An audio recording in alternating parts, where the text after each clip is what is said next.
In fact, why don't you take up the opportunity? Why would you come and make your fortune here in South Africa? Here, so why don't you go instead home? of mining May land? I ask you that? Why do you not I am go going home. If you have such faith in your country, in Zimbabwe, I would say and I would think you would get up and you would take your family. Hi there, I'm Lloyd Mars, and this is the Daily Grind Podcast comment section. So let's listen to it and come back at the end of the video and comment. Thank you very much, Leon. So, you know, there have been very different views about the former and late President Robert Mugabe's legacy. Let's get your starting point first. What do you think his legacy is? Well, first of all, I'd like to say that what has been problematic is that the legacy that we have seen assessed by people hasn't been his legacy, but it has been about trying to seek faults in what it is that he stood for. But otherwise, Robert Mugabe was a humanitarian who stood for making sure that black people get emancipation. Emancipation that allows them to also have property rights and be able to ascend to being seen as humans who can self-determine without having to be mastered by anybody else or to be looked after by other races. And I think that's what Mugabe stood for. He was also a liberator and a man that made sure that he emancipated black people by ensuring that he gave them the best education, access to their resources, control to their resources, and also a Pan-Africanist who made sure that he defended Africa from imperialism. Yeah. So, you know, everything that you're saying, some people may agree with it, but a lot of people may disagree with it, and I'm sure you're widely aware of that. A lot of what you speak about the former President Mugabe is very much so what he stood for years ago, and that was what people were attracted to him about, and what he really, really uplifted the country and promised a lot. But when you look, after all of the years in Parliament, and you look what's been left behind, many say that there truly is a humanitarian crisis happening in Zimbabwe, and this was just such a bad legacy to leave behind. What do you say to critics? I say to critics who say that they might as well say the same about Churchill. They might as well say the same about Charles de Gaulle for what happened to France during the German invasion, because what we have in Zimbabwe is a country that is under war. It has been attacked by US war sanctions. 16 million people are being collectively punished because of the successes of what Mugabe achieved, because we live in an anti-black world that believes that black people do not deserve access and control of their own resources, and Mugabe was punished for that together with the Zimbabwean people. But when I look at the metrics of what it is that Mugabe achieved, the fact that the Americans decided to call Mugabe and Zimbabwe an unequivocal threat against the United States interests because of giving black people access and control of their resources tells me that Mugabe was not really a failure, but what is happening in Zimbabwe is the country is at war, and that's what's causing the problems that we see. People are starving in Zimbabwe. People don't have electricity. People don't have water. People are on the streets. They're leaving the country. They feel that there are no opportunities, that the country's falling apart. It's not serving them well. What are you talking to? I mean, why are we blaming that on sanctions against Zimbabwe? I mean, this is not, do you not believe, a leadership failure? I don't believe it's a leadership failure. I believe that we've also got 50% of all Europeans living outside Europe. We've got 5 million Europeans living in South Africa. And that is also because of the fact that people migrate because they've got skills. And a lot of Zimbabweans that are in South Africa have also been attracted to South Africa and recruited to come to South Africa by companies that need their skills. That is testament to the skilling that Mugabe gave Zimbabweans and the education that he gave. Yes, we do have a crisis that is being caused. Refugees are coming into South Africa. Refugees are going all over the world. But a lot of that has to do with the sanctions that are on Zimbabwe.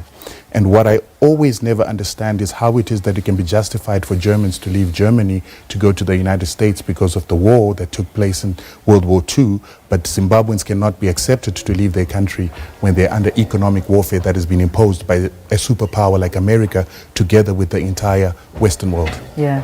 If we look at the turnout, though, I mean, not the turnout, but we look at when Robert Mugabe was removed as president, what happened there? I mean, what did you read into that? What I read into the issue of Robert Mugabe's removal was because there was uncertainty as to who was going to take over after Robert Mugabe. there was talk about Grace Mugabe ascending. And I believe one of the greatest weaknesses that Mugabe had was the fact that he never communicated adequately with his publics. He never communicated adequately with his citizens. And that doubt that was left as to who was going to replace him was the problem. But we understand that it wasn't even Grace Mugabe who was going to replace Mugabe. It was actually a man called Sidney Sekaramai who was supposed to come after. But that is one of the problems that they were.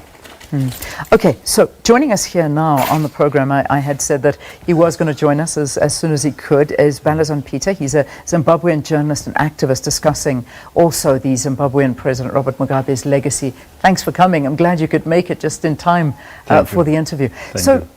We've been having quite an interesting conversation, and I've been hearing the views of our guest here in studio with us, talking to Zimbabwe, with our Zimbabwean president, Rutendo Matanyane, who is saying he was a humanitarian, he was a liberator, he was important with education, and he was a non-apologetic leader who's left a great legacy behind.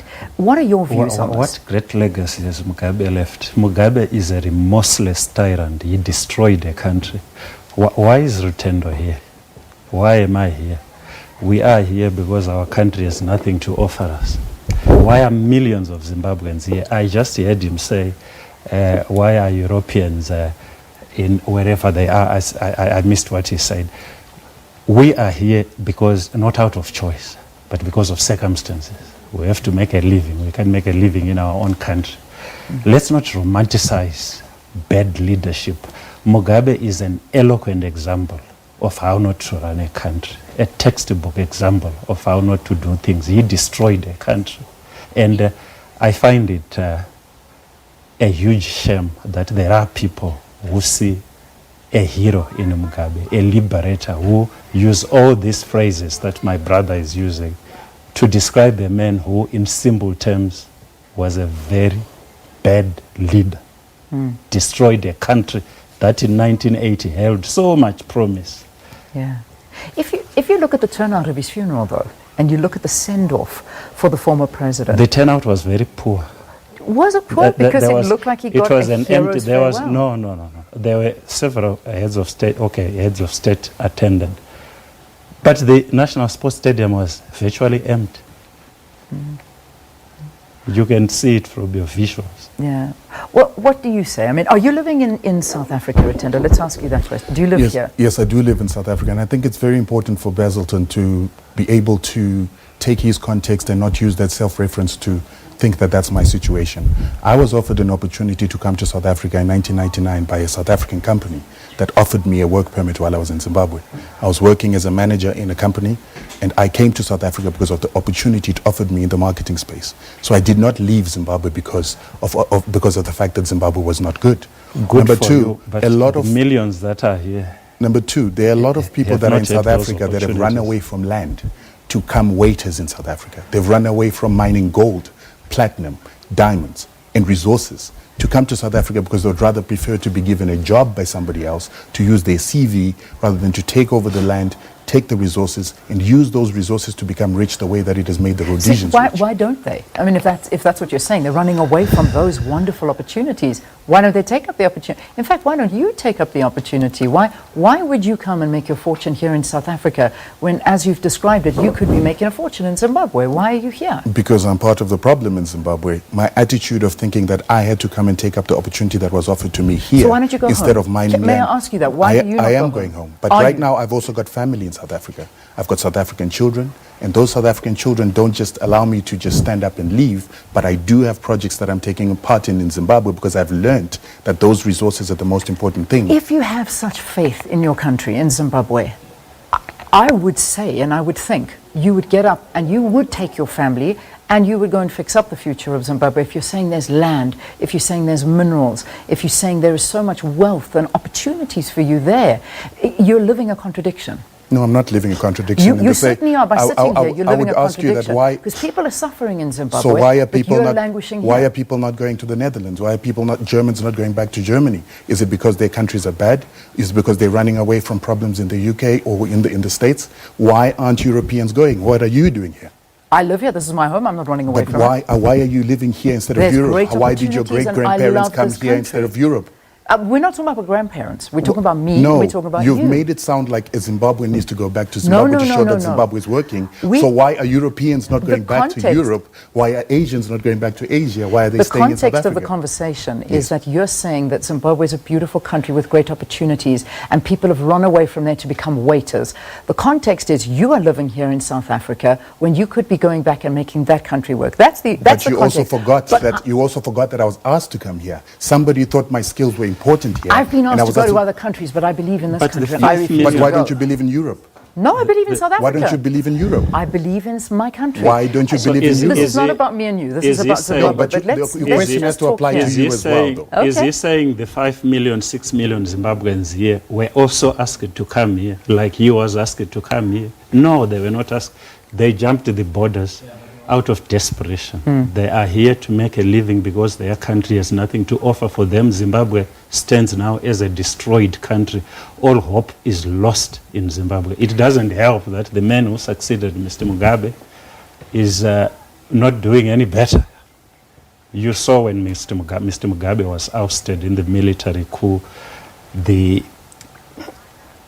thousands and thousands of Zimbabweans who thronged the streets in celebration, who held hope that at least Mr. Mnangagwa was going to do things differently. Yeah. It's said that he is following in the footsteps of his former boss, and there hasn't been much change. But Zimbabwe is now a desperate, destroyed country. We cannot defend the indefensible. Yeah. Very, very quickly, I mean, we've run out of time. I ask you in 30 seconds, just Mbeki says Mugabe's dream was to see other oppressed African countries free, which is, of course, why he supported the ANC in its liberation struggle. Is that a fair comment? Well, it's a fair comment that Mugabe spoke for Africa's liberation, but that's not the issue. The issue is Mugabe's record in leading his own people. He destroyed the country. Zimbabwe is now completely a hopeless state to live in. I've been in Zimbabwe. The life there is so difficult. Yeah. So difficult. Why? Because of Mugabe's bad policies, because of Mugabe's bad governance. Yeah. So let's not mix the issues here. Yes, he might have supported the ANC. So what? Many other people supported the ANC. Okay. We have to leave it there, unfortunately. I'm sure you want to have a closing word. Yes, absolutely. And in 10 seconds, very quickly, please. Absolutely. Yes, Zimbabwe has got its benefits, but we also have to acknowledge that it's at war. The entire Western world, a superpower nation, has imposed sanctions on Zimbabwe. And the fact that Basildon doesn't talk about it, I find it very But the interesting and very sanctions have weird. been imposed because of what the bad things that these people are doing. Okay. Where do you get that from? Where do you shoot your people? When Where do people you get go that to from? demonstrate and you deploy Okay. soldiers to shoot them? All right. Surely the civilized Where do world you get is not that gonna from? Where- condone it. We have Where seen do it, you get but that we from? have When the seen it. when did the sanctions Gentlemen, come in? unfortunately- Where people When don't- did the sanctions come in, and when did the the people get sanctions shot? were imposed in All right, this has been quite a in fiery response to episode what of is- Morning to Live what here. was What a way happening to in end the off a Friday. They can continue having their conversation. We unfortunately have to say goodbye to you. Thanks for watching. Please like and subscribe so that it helps us with the algorithm of YouTube.